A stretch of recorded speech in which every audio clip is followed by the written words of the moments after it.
On his 10th Christmas alone, CEO Henry Whitaker signs the deal that saves his company, but not his hollow apartment. A snowstorm shudders the city. The doorbell rings. Alexandra Brooks, a single mom, and Audrey, 7, clutching a crushed gingerbread box and a misdelivered gift tag reading, H. Whitaker. They only want to return it, then leave. Elevators stall. Outside, sirens fade into snow. Inside, a child's small voice asks, "Do you have stockings?" Something locked inside. Henry shifts. The night bends toward mercy. Unexpectedly, the penthouse sits 43 floors above the city, wrapped in glass and winter silence. Inside, Henry Whitaker signs his name across the final page of the acquisition contract, the fountain pen moving with practiced precision. The deal will save Whitaker Labs from bankruptcy, preserve 300 jobs, and ensure his board of directors sleeps soundly through the new year. But the signature feels like the last stroke of a painting no one will ever see. He sets down the pen, a slim silver instrument that belonged to his younger sister Emma, and looks out at the storm pressing against the windows. The snow falls in thick curtains, muting the city lights into soft halos. His Christmas tree stands in the corner, unadorned, its branches bare as winter ribs. He bought it 3 days ago with the intention of decorating it, but the box of ornaments remains sealed, pushed against the wall like a decision postponed indefinitely. Henry moves to the kitchen and opens the cabinet where a small wooden box waits.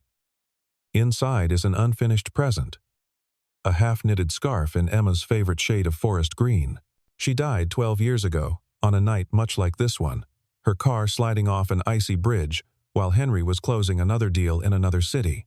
Every December 24th, since then, he opens this box, stares at the loose threads, and closes it again. Tonight is no different. He allows himself 30 seconds of memory, then shuts the lid. His phone buzzes. Finn Doyle, his assistant, calling from his own warm apartment across town.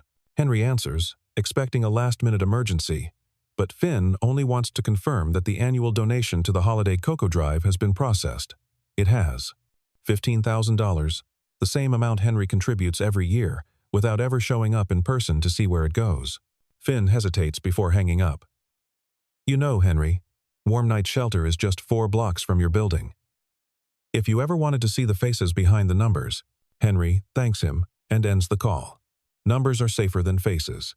Numbers don't ask questions, don't require explanations, don't leave empty chairs at dinner tables. Another notification appears on his screen, this one from Vivian Hart, his head of public relations. The message is brief and pointed. Rumors circulating on social media about year-end layoffs at Whitaker Labs. The board has been discussing cost cuts in private meetings. Nothing concrete, nothing true. But the whispers are growing louder. Vivian advises him to stay out of the public eye tonight, to let the holiday pass quietly while she manages the narrative. Henry reads the message twice, then sets his phone face down on the marble counter. The apartment feels colder than it should, despite the heating system maintaining a perfect 70 degrees. Outside, the wind howls, and the snow accumulates on the narrow balcony where he sometimes stands to remember what winter used to mean before it became the season of loss. The weather alert on his television flashes red. All major roads closed. Public transportation suspended until morning. The storm has locked the city down. Henry pours himself a glass of whiskey he won't finish and sits in the leather chair facing the empty tree. The playlist he accidentally left running earlier, a collection of instrumental holiday music, has long since stopped. He doesn't restart it. Then the doorbell rings. Henry stands, startled. No one visits him here. The building has strict security protocols, and it's nearly 9 o'clock on Christmas Eve during a blizzard. He checks the video intercom and sees 2 figures huddled in the hallway. A woman in a soaked winter coat and a small girl, clutching something against her chest. The woman glances at a piece of paper in her hand, then up at the camera, her expression uncertain. He presses the speaker button. "Can I help you?" "I'm so sorry to bother you," the woman says, her voice tired but steady. "I think we have the wrong address." But the delivery tag says H. Whitaker, and this is the only Whitaker in the building directory. "We just want to return this and get out of your way." Henry hesitates. He could tell them to leave it with the front desk. He could ignore the bell entirely. But the little girl is shivering, her coat too thin for a night like this. and something in the woman's tone suggests she's had a long day that just got longer. He unlocks the door. They step into the foyer, dripping melted snow onto the hardwood floor. The woman is around 30, with tired eyes and a posture that speaks of someone who's been working double shifts for too long. The girl, maybe 7 years old, holds a bakery box that's been crushed on one corner, the cardboard soggy from snow. "I'm Alexandra Brooks," the woman says, extending a hand that Henry shakes briefly. "This is my daughter, Audrey. We were supposed to deliver this to someone on the 15th floor, but the address got smudged, and when we checked with the doorman, he thought maybe it belonged here." Audrey looks up at him with wide, serious eyes. She holds out the box, and Henry sees a gift tag taped to the top. H. Whitaker, 43rd floor. His name, his address. But he didn't order anything. "I think there's been a mistake," Henry says. "I don't remember ordering gingerbread. It's not store-bought," Audrey says quietly. "I made it. Mom and I deliver them every Christmas Eve to people who donated to the Cocoa Drive last year. Your name was on the list." Henry blinks. $15,000 translates into a handmade gingerbread box carried through a blizzard by a 7-year-old girl and her mother. The absurdity and beauty of it catch him off guard. "Well," he says, unsure what else to offer. "Thank you. That's very kind." Alexandra nods, already turning to leave. "We won't keep you. We just wanted to make sure it got to the right person." But before they can reach the door, the lights in the hallway flicker, and the hum of the building's ventilation system stutters. Alexandra stops. Henry's phone buzzes with a building-wide alert. Temporary elevator shutdown due to power fluctuations caused by the storm. All residents are advised to remain in their units. Alexandra reads the same message on her phone and closes her eyes briefly. "Great." Henry looks at Audrey, who has started shivering in earnest now, her small frame trembling beneath her damp coat. He makes a decision he'll question later. "You can wait in here until the elevators come back online. There's a heater, and I can find some towels so your daughter can dry off." Alexandra hesitates. "We don't want to impose. It's a blizzard," Henry says simply. "And she's cold." Audrey looks up at her mother with a silent plea. And Alexandra relents. They step fully into the apartment. Henry leads them to the living room, where the unadorned Christmas tree looms in the corner like a monument to incompletion. Audrey notices it immediately. "You didn't finish decorating," she observes, her voice soft but curious. Henry fetches towels from the linen closet and hands them to Alexandra. "I haven't gotten around to it yet." Audrey carefully sets the crushed gingerbread box on the coffee table and wipes her shoes on the doormat with meticulous care. Henry watches as she whispers to herself, "Don't make a mess in someone's house." The gesture is so small, so deliberate, that it tightens something in his chest. This child, wet and cold and carrying baked goods through a storm, is worried about leaving water stains on a floor that costs more per square foot than some people earn in a month. Alexandra wraps a towel around Audrey's shoulders and dries her daughter's hair with brisk, efficient movements. "We'll be out of your way as soon as the power's back." "Do you have stockings?" Audrey asks suddenly, looking around the room as if searching for the missing pieces of a holiday puzzle. Henry shakes his head. "No stockings this year. Not even for Santa?" Santa knows I'm more of a last-minute shopper. Audrey considers this seriously, then nods as if filing the information away for future reference. Henry finds himself almost smiling. A foreign sensation. He offers them hot drinks, and Alexandra accepts with visible relief. In the kitchen, Henry realizes he has no idea how to make cocoa. He finds packets in the back of a cabinet, gifts from Finn last December that he never used, and reads the instructions as if deciphering code. Boil water, stir in powder, add milk. Simple enough, except he burns the first batch, and the smell of scorched chocolate fills the kitchen. Audrey appears beside him, standing on tiptoe to see into the pot. "You're heating it too fast. Mom says slow is better, and you have to add a little cinnamon." "Cinnamon? It's the secret. Makes it taste like Christmas." Henry finds a jar of cinnamon in the spice rack, another forgotten gift, and adds a cautious sprinkle. Audrey nods approvingly. Together, they manage to produce 3 mugs of cocoa that look halfway decent, the surface swirled with foam and spice. They sit in the living room, the city's muted chaos beyond the glass walls, the storm pressing the world into smaller, warmer spaces.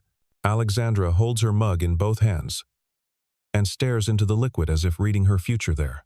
The shelter must be packed tonight, she says, more to herself than to Henry. The shelter? Warm night shelter. 4 blocks from here. I volunteer there sometimes. They're always overcrowded during storms like this. Henry remembers the name from the donation forms. You work there? When I can. I actually stayed there for a winter a few years back, after Audrey's dad left. I was working 2 jobs, but rent kept climbing faster than my paychecks.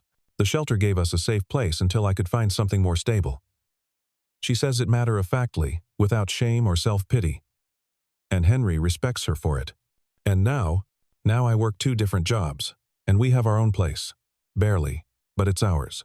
She smiles at Audrey, who sips her cocoa carefully, leaving a faint mustache of foam on her upper lip. The shelter director, Constance Lee, is a saint. She's probably pulling triple shifts tonight, trying to keep everyone warm. Henry's phone rings. Vivian again. He excuses himself and steps into the hallway to answer. I saw the storm reports, Vivian says without preamble.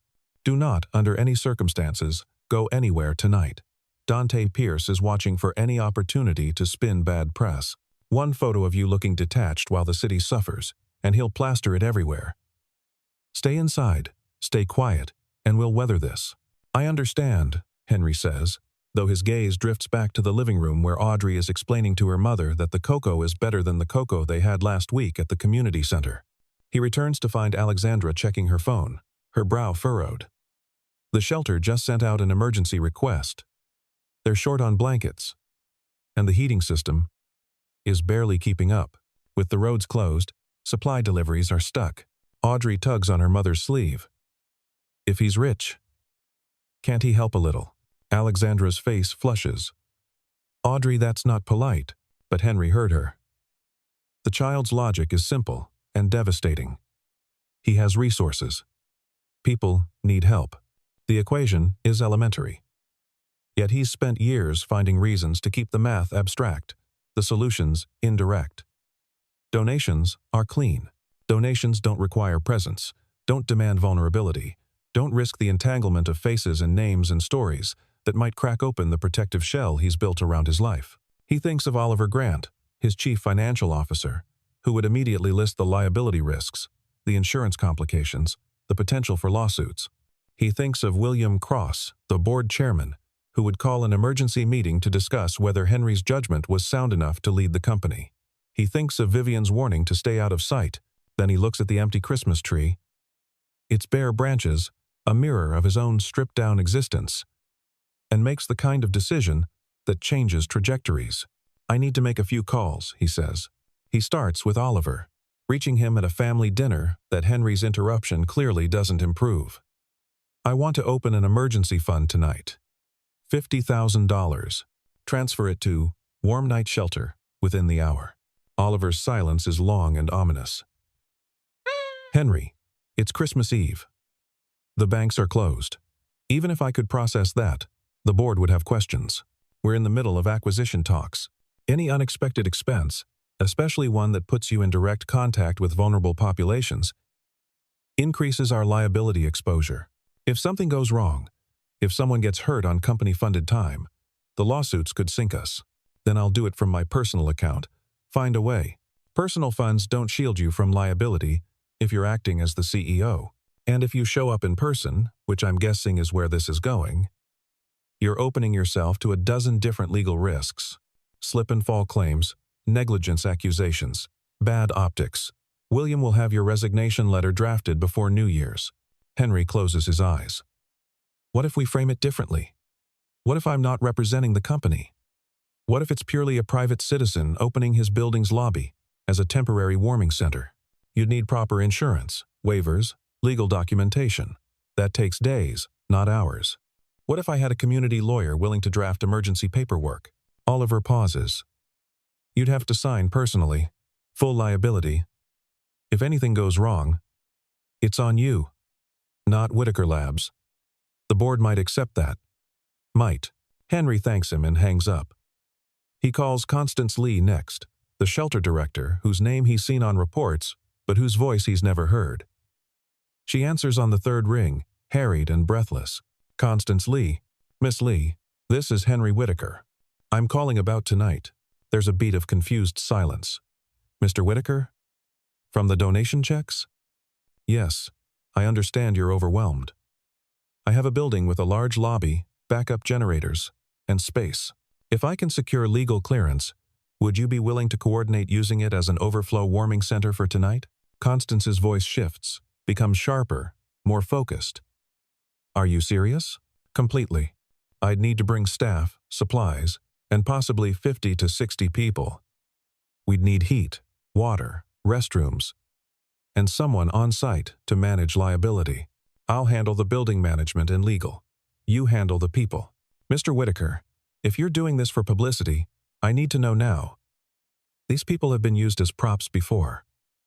I won't let it happen again. I'm doing this because a 7-year-old girl just asked me why I can't help, and I don't have a good answer. Constance laughs, short and surprised. All right then. Give me 2 hours. Henry ends the call and turns to find Alexandra and Audrey watching him from the living room doorway. Alexandra's expression is unreadable, somewhere between hope and wariness. You're really going to do this? She asks. I think I have to. Audrey smiles, a wide, uncomplicated expression of approval, and Henry feels a warmth in his chest that has nothing to do with cocoa or cinnamon. Vivian calls again. Henry declines the call. She'll understand later. Or she won't. Either way, the decision is made. Audrey walks to the bare Christmas tree and tilts her head. If we're going to have people in the building tonight, the tree should have something on it. It's sad when trees are empty. Alexandra starts to protest, but Henry cuts her off. She's right. Do you have any ideas? Audrey considers this with the seriousness of an architect planning a cathedral. We could make paper ornaments. Mom taught me how. You write a wish on each one, fold it into a star, and hang it. Then the tree holds everyone's hope. Henry finds paper in his office, plain white sheets that Audrey and Alexandra fold into intricate stars with practiced hands. Henry tries to follow their example, his fingers clumsy and uncertain. But eventually he produces something resembling a star. If a star had been designed by a committee with conflicting goals, they each write their wishes. Audrey writes in careful looping letters. I wish Mom didn't have to be so tired. Alexandra writes hers and folds it quickly. But Henry catches a glimpse. I wish Audrey stays safe. When Henry's turn comes, he stares at the blank paper for a long moment before writing, I wish someone could be less alone. Audrey takes the stars and hangs them on the tree's lower branches. Then she looks at Henry. Do you have someone in your family you miss? Henry nods slowly. My sister. She died a long time ago. Can we make a star for her too? His throat tightens. I'd like that. Audrey folds another star, this one with extra care, and climbs onto the arm of the couch to reach higher on the tree. She places it near the top, where the angel or star would traditionally go, and steps back to admire her work. Now, she can see everything from up there. Henry can't speak. Alexandra rests a hand briefly on his shoulder, a touch so light it might have been imagined, but it steadies him nonetheless. His phone buzzes with a message from Irene Walker, the building manager, a woman in her late 50s who has watched Henry come and go for years with the quiet concern of someone who sees too much. Her message is short. Heard you're opening the lobby. I'm in. What do you need? He texts back. Everything. Blankets, water, space heaters if we have them. I'll be down in 30 minutes. Irene replies immediately. The storage room has emergency supplies. I'll start setting up. And Henry? It's about time. Vivian sends a string of messages warning him that he's making a mistake, that Dante Pierce will weaponize this, that the board will see it as reckless. Henry reads them and sets his phone aside. There are moments when calculation must give way to conviction, and this is one of them. Finn calls. I saw your text to Oliver. I'm on my way. You're going to need someone to coordinate with building security and manage the logistics. Finn, it's Christmas Eve. You should be with your family. Henry, you're my family. I'll see you in 20 minutes. The pieces fall into place with surprising speed.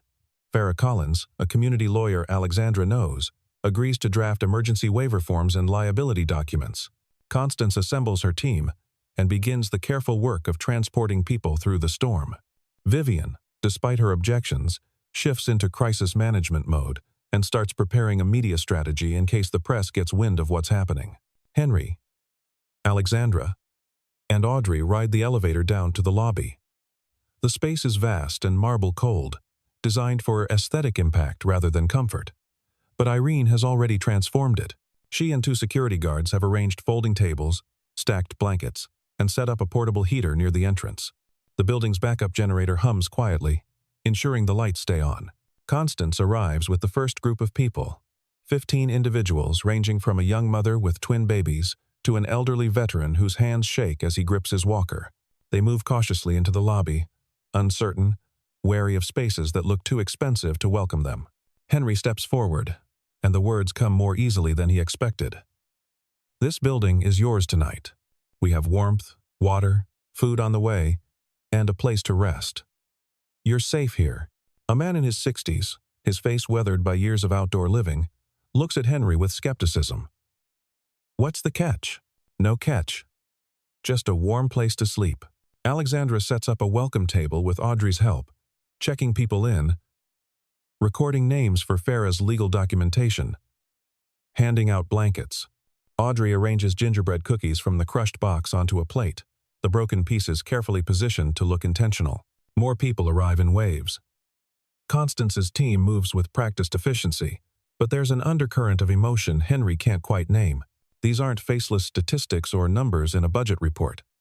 These are people with stories, with faces that will haunt him later when he's alone in his penthouse again.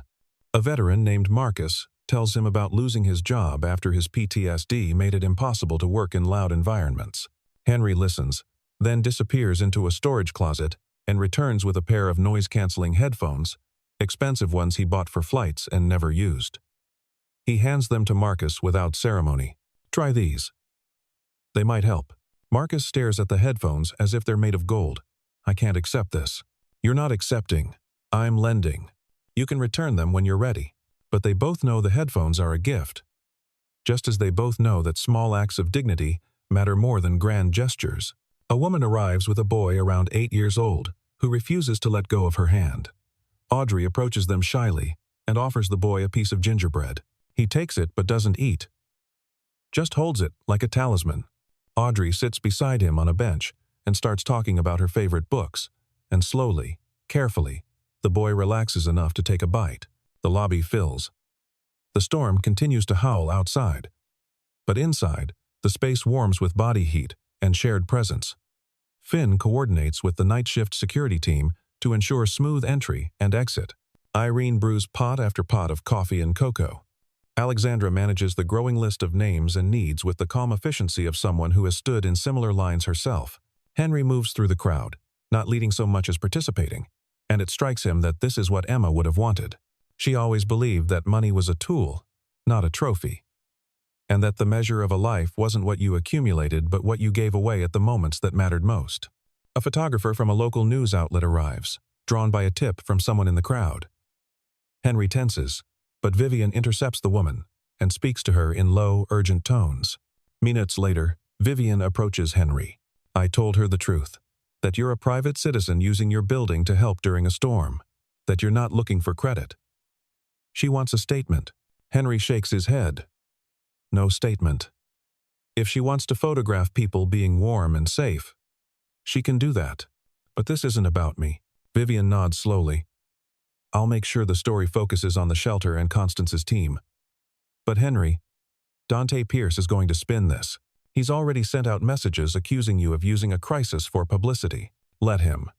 People will see what's real." Real doesn't always win in public relations. Then maybe it's time it did. The photographer takes pictures, but she's careful, respectful. She captures a veteran sleeping peacefully under a blanket, a mother holding her baby near the heater, Audrey, and the quiet boy building a tower out of sugar cubes. These aren't images of victimhood or charity porn. They're images of humanity, and Henry realizes that Vivian was right to allow the documentation. Stories matter, but the night is far from over. Just after midnight, Oliver calls with news that the board has convened an emergency meeting. William Cross, the chairman, is furious. The company's insurance provider has flagged the situation, and several board members are questioning whether Henry's judgment is sound enough to lead during such a delicate financial period. They're drafting a vote of no confidence, Oliver says bluntly. William thinks you've gone rogue. Dante has been feeding him quotes about how this makes the company look desperate and erratic. If the vote goes through tomorrow morning, you'll be removed as CEO. Henry steps into a quiet corner of the lobby, away from the crowd. What do they want? Proof that this isn't a company liability. Proof that you haven't put Whitaker Labs at risk. Ideally, they want you to shut this down and send everyone back to the shelter. That's not happening. Then you need to give them something else. Farah's legal framework might work if you sign everything personally. Make it clear this is you, not the company. Absorb the risk yourself. Henry thinks of Emma. Of the scarf she never finished. Of the years he spent hiding behind corporate shields and calculated distance. Send me the documents. I'll sign whatever needs signing. Within an hour, Farah arrives with a stack of paperwork that transforms the lobby into a registered temporary warming center, operated by Henry Whitaker as a private citizen, with full personal liability. He signs each page, his sister's pen moving across the forms, and the weight of responsibility settles on his shoulders like a mantle he should have worn years ago. The night deepens. Most of the people in the lobby have found corners to sleep in, wrapped in blankets, breathing in the warmth that smells faintly of coffee and old stone. Audrey has fallen asleep on a bench in the children's area, her head resting on her mother's coat, her small face peaceful. Henry finds a blanket and drapes it over her carefully, tucking the corners the way he used to tuck Emma in when they were children. Alexandra watches him from across the room, her expression soft. They meet on the narrow balcony outside the lobby's side entrance, where the snow has stopped falling, and the city lies silent under a thick white blanket. The air is cold enough to sting, and their breath rises in pale clouds. "Thank you," Alexandra says. "I should be thanking you. You and Audrey reminded me that hiding isn't the same as healing." Alexandra is quiet for a moment, then asks, "What are you most afraid of?" Henry doesn't expect the question, and he doesn't have a practiced answer. "I'm afraid of getting close to someone and watching them disappear. Like Emma. Like everyone I've ever cared about. That's not how it works for most people. Most of us just leave slowly.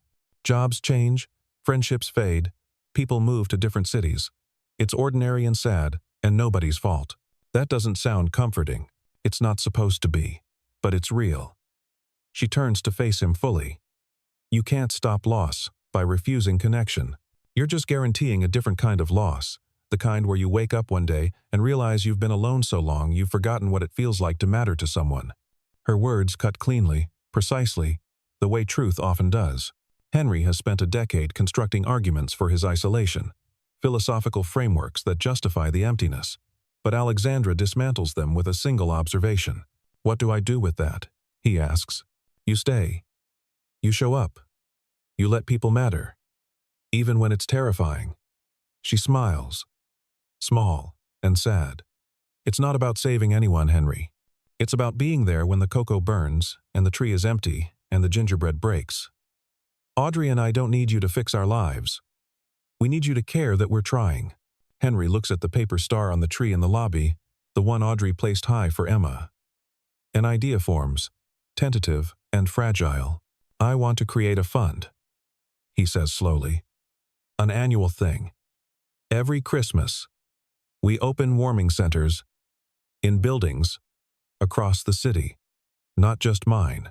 Coordinate with shelters, provide supplies, make it sustainable. I'll call it Audrey's Star." Alexandra's eyes widen. "Henry, you don't have to. I know, but I want to. And I want you to help manage it. Not as charity, as a job. Part-time, with a real salary. You mentioned working 2 jobs. This could help you cut back to 1.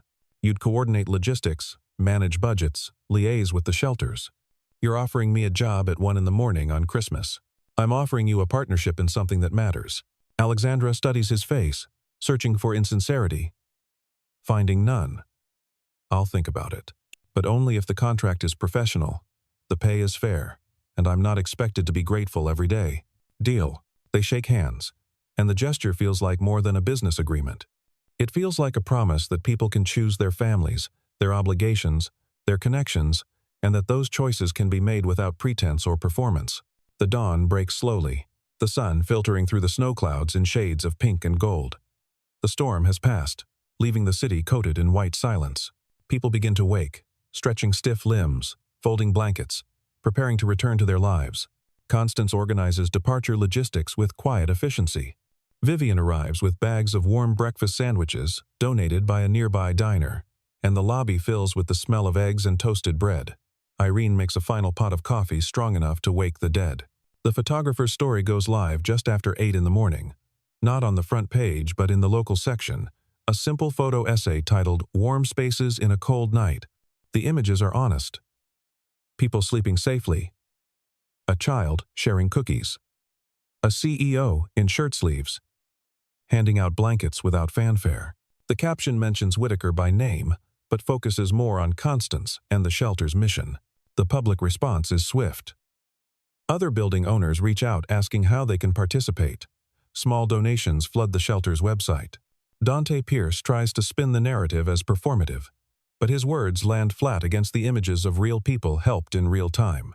The attempt backfires, and his credibility takes a hit as people push back, asking what he did to help during the storm. William Cross calls Henry at 9, his tone grudging but no longer hostile. The board reviewed the legal documents. "You've insulated the company adequately. We're not proceeding with the vote. But Henry, this was reckless. You could have destroyed everything we've built." "I could have," Henry agrees. "But I didn't. And maybe that's worth something." William doesn't argue. Oliver sends a follow-up email suggesting they formalize the Warming Center initiative as part of the company's corporate social responsibility program, with proper risk management protocols. Vivian drafts a press release highlighting the collaborative effort without centering Henry as a hero. Farah works with Constance to create a streamlined legal framework for future warming centers, a toolkit that other buildings can adopt without navigating the bureaucratic maze Henry did. Finn compiles the lessons learned into a manual he calls the Warm Lobby Kit, detailing everything from electrical load management to volunteer coordination. By noon, the lobby is empty again, returned to its usual polished silence. But something has shifted. The space feels less cold, less impersonal, as if the warmth of the night has soaked into the marble and glass. Henry stands in his penthouse, looking at the Christmas tree now adorned with paper stars. Audrey's handwriting loops across one of them, visible from where he stands. Alexandra and Audrey have gone home, but they left the gingerbread box behind, repaired with tape and affection. His phone rings. It's Alexandra. "We're having a late Christmas dinner at our place tonight. Nothing fancy. Spaghetti and salad." Audrey insists. "You come. I don't want to intrude. Henry, you opened your building to 60 strangers. I think you can handle spaghetti with 2 people who like you." He agrees, and the prospect of an evening not spent alone feels both foreign and necessary. That evening, Henry walks the 4 blocks to Alexandra's apartment, a modest 2-bedroom on the 5th floor of a building that has seen better decades. Audrey opens the door wearing a homemade paper crown and a serious expression. "You're late. We were about to start without you." "I apologize. Traffic was heavy." "There's no traffic. It's Christmas." But she's smiling as she says it. The apartment is small but warm, decorated with the kind of careful thrift that makes every object meaningful. The Christmas tree is real, purchased from a discount lot, adorned with ornaments that look handmade or salvaged. Dinner is simple: spaghetti with marinara, garlic bread, a salad that's mostly lettuce. It's the best meal Henry has eaten in months. After dinner, Audrey shows him the gingerbread house she's been repairing. The broken box has been transformed into a small structure held together with icing and hope. The walls are uneven. The roof slants at a precarious angle. But it stands. "It's not perfect," Audrey says, "but it's finished." Mom says sometimes things get broken, and you just have to make them into something new. Henry crouches beside her to examine the gingerbread house more closely. "I think it's beautiful." "Really?" "Really." Later, as Henry prepares to leave, Alexandra walks him to the door. "The job offer. I talked to Farah about it. She says the contract is solid, and the pay is fair. So yes, I'll do it." "I'm glad. But Henry, this only works if you don't disappear when things get hard. Audrey likes you. If you're going to be in her life, even a little, You have to be consistent. She's had enough people who show up and then vanish. I'll be here. I promise. Alexandra nods, satisfied. Then we'll see you soon. Henry returns to his penthouse that night to find a package waiting outside his door. Inside is a metal star ornament, professionally engraved with Emma's name and the dates of her too short life. A note from Irene reads, "For the top of the tree. She'd be proud." He places the star carefully beside the paper one Audrey made. Two tributes to the past, and the possibility of a future less lonely. The tree is still imperfect, still lopsided, but it's no longer empty. Over the following weeks, the Audrey's Star Fund takes shape. Henry works with Farah, Constance, and Finn to establish protocols, recruit volunteers, and identify buildings willing to participate. Alexandra manages the budget with precision, stretching every dollar to maximize impact. By the following December, 15 buildings across the city have committed to opening warming centers during severe winter storms. On Christmas Eve, 1 year after the night everything changed, Henry stands in the lobby of his building as people arrive for the second annual warming event. Audrey is there, taller now, still serious, still carrying gingerbread she insists on sharing. Alexandra coordinates logistics with the practiced ease of someone who has found her calling. The tree in the lobby is fuller this year, adorned not just with paper stars but with handmade ornaments donated by families who stayed the previous winter. Each one tells a story, a small testimony to the idea that spaces can be transformed by intention and care. Marcus, the veteran with the noise-canceling headphones, returns as a volunteer. The young mother with twins is now working at the shelter full-time, training new staff. The quiet boy who bonded with Audrey over gingerbread shows up with his mother, carrying a plate of cookies he baked himself. Vivian has turned the initiative into a model for corporate social responsibility, not by making Henry the face of it, but by highlighting the collaborative effort, the community partnerships, the ordinary people who chose to care. Dante Pierce's criticism has faded into irrelevance, drowned out by the tangible results of work done without ego. Henry moves through the crowd, no longer the CEO observing from a distance, but a participant in something larger than himself. He helps an elderly woman find a comfortable chair, refills coffee urns, listens to a story about a man's search for stable housing. These are not transactions or networking opportunities. They are moments of presence, and presence, he has learned, is its own form of generosity. Late in the evening, after most of the guests have settled in for the night, Henry finds himself standing with Alexandra and Audrey by the Christmas tree. The lights cast soft shadows on their faces, and the lobby hums with the quiet sounds of people sleeping safely. Audrey looks up at the star at the top of the tree, the metal one engraved with Emma's name. "Do you think she can see us?" "I don't know," Henry says honestly. "But I think she'd be happy we're trying." Trying what? Trying to be the kind of people who don't look away when someone needs help, who show up, who stay. Audrey considers this, then nods. "I think that's what stars do. They stay so people can find their way home." Alexandra rests a hand on Henry's arm, a gesture that has become familiar over the past year. "If you ever need us, we're here. Not just at Christmas. Anytime." Henry meets her gaze, sees the sincerity there, the offer of connection without strings or expectations. "And if you need me, I'll be here, I promise." It's a simple exchange, quiet and unheroic, but it carries the weight of a commitment made and honored. The gingerbread house Audrey rebuilt sits on a table nearby, still imperfect, still held together by improvisation and care. It has become a symbol of the fund, a reminder that things broken can be made whole again if someone is willing to do the work. Outside, snow begins to fall again. Soft flakes drifting past the windows like questions asked of the night. But inside, the lobby remains warm, filled with the presence of people who chose, in small and ordinary ways, to matter to one another. There are no grand declarations, no cinematic endings, just the persistent, unglamorous work of showing up when it counts. Henry stands beside the people who have become, through accident and intention, something like family. The penthouse upstairs is still his, still expensive and well-appointed, but it is no longer a monument to isolation. It is simply a place he lives, and the life he lives now extends beyond its walls into the messy, complicated, beautiful work of caring about others. The tree lights glow steady and warm, casting their gentle radiance on a room full of people who have learned that mercy is not an abstraction or a sentiment. Mercy is cocoa shared with strangers, blankets folded with care, doors opened when the wind howls cold. Mercy is choosing to stay when leaving would be easier, choosing to care when indifference would be safer. Some nights, Henry still opens the box with Emma's unfinished scarf. But now, instead of closing it immediately, he leaves it open a little longer, remembering without drowning, honoring without being consumed.